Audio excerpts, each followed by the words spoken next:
Vortex have been adding a heap of new layouts and form factors to the range, which has been really great to show the wider audience what else there is, and that there's more than just full-sized and 10 keyless keyboards. Opening up the box, we have a USB Type-C cable, and then the keyboard, and that's all, so real bare bones here.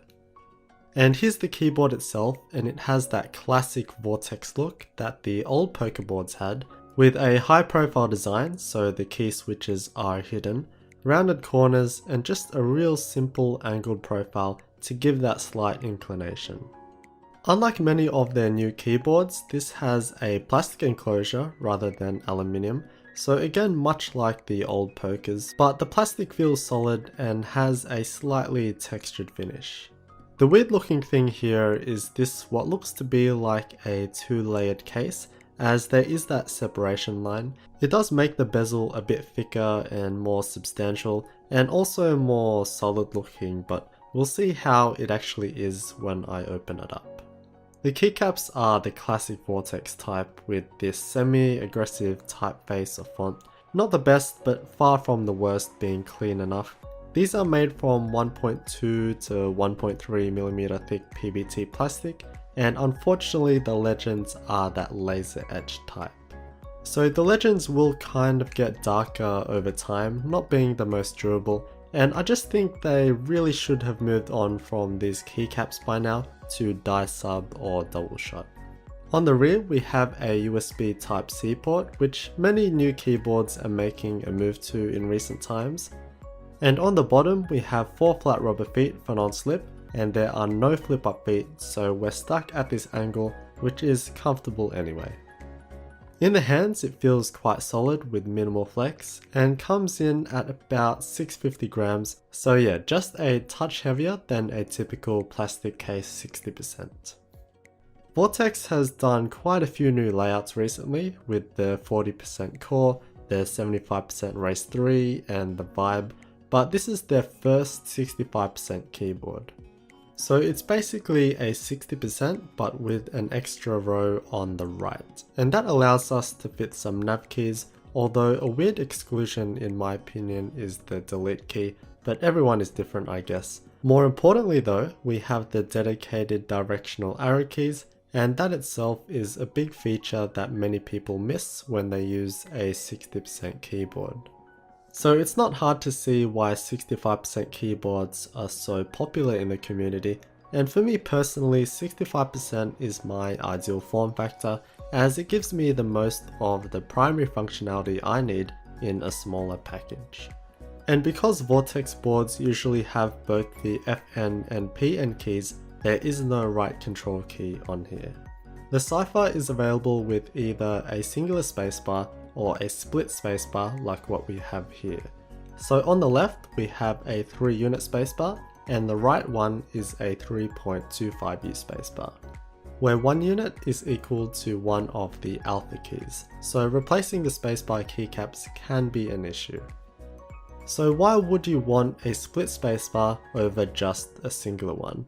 It's basically just about giving you an extra key in such a prime and accessible position on the keyboard. A singular spacebar, which usually takes up a heap of room, isn't the most efficient use of space, so why not just have another key there? So I exclusively use my left thumb for the spacebar, so that stays the same, but for the right spacebar I can put whatever I want, such as backspace, delete, or whatever other key or function I can think of. And that brings us to the programmability of the keyboard. Firstly, to make sure it's up to date, download and run the latest firmware from the Vortex website. So yeah, there's the usual onboard way of programming Vortex keyboards, which I've been through a bunch of times. There's no manual in the box, so you will have to visit the Vortex website, but for programming it reverts you back to the Poker 3 manual anyway. So there's the default layer and then 3 extra layers which are shown with the left spacebar LED. So we choose our layer, I will choose layer 1, making it light up a steady red. Then press FN plus left control to enter the programming mode, which will make the caps lock light up green. Then press the key that you want to program, I'll press Q, and the green light will start flashing. Then go ahead and record whatever you want. This could be a sequence of keys or just a singular key. And when you're done, press the PN key, which will make it a steady green again. If you want to program more keys, repeat the previous steps, but if you're done, you can exit the programming mode by pressing FN plus Control again. So pretty simple, but there's a few more quirks that you'll see in the manual. But then there's the web-based editor, which is something that's been a long time coming, and for the Cypher, it's still coming. The board is listed here, but we can't actually flash it as the firmware is only available for the core at the moment. But honestly, the onboard programming should cover most things. The Cypher is available in a solid variety of Cherry MX key switches, which is awesome to see. I have Cherry MX Blacks in mine, so a heavier linear key switch with no bump or click.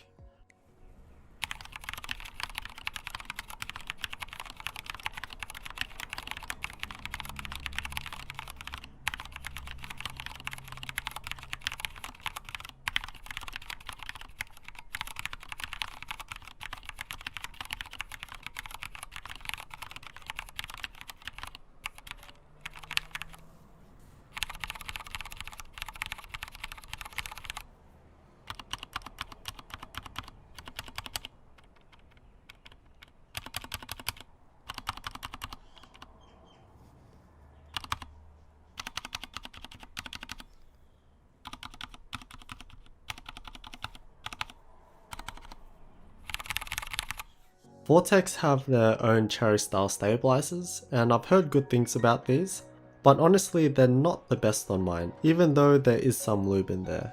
While they're not bad, there is still a bit of rattle as you could hear. I still don't think that they're up with Barmillo and Leopold from my experience. To take the keyboard apart, there's a couple of Phillips head screws under the keycaps, and a few that are slightly under that inner bezel, which help unclip it from the actual case. Then you just have to unclip the rest of it, and it turns out it's just this thin plastic piece that goes around the keys. So I'm not so sure what the point of it is, but I like the look of it anyway. And the keyboard just comes out of the case. We have a 1.5mm steel plate, which gives the keyboard a good bit of heft and rigidity. The PCB is clean and looks nice, and like many of their new keyboards, this actually has room for RGB SMD LEDs. So probably sometime in the future, there will be an RGB version, just like what they did with the Vortex core. But you'd also need transparent key switches to let that light through. Overall, it really is a classic Vortex mechanical keyboard, but in this sweet 65% layout, which acts as a great alternative to the popular poker 60% boards. Again, this is available with the split spacebar or the singular. Honestly, I would just go for the split because why not? You get that extra key and flexibility which can make the keyboard more efficient. But if you want to replace your keycaps or something, then I guess you'd go for the singular, but then there's already a bunch of normal 65% boards available anyway. This is quite a plain keyboard, but it does what it's supposed to do. They did revert to a more no-frills board with this one, and the lower price reflects that, but nonetheless, this is a great addition to their ever-growing lineup, adding variety in both layout and price.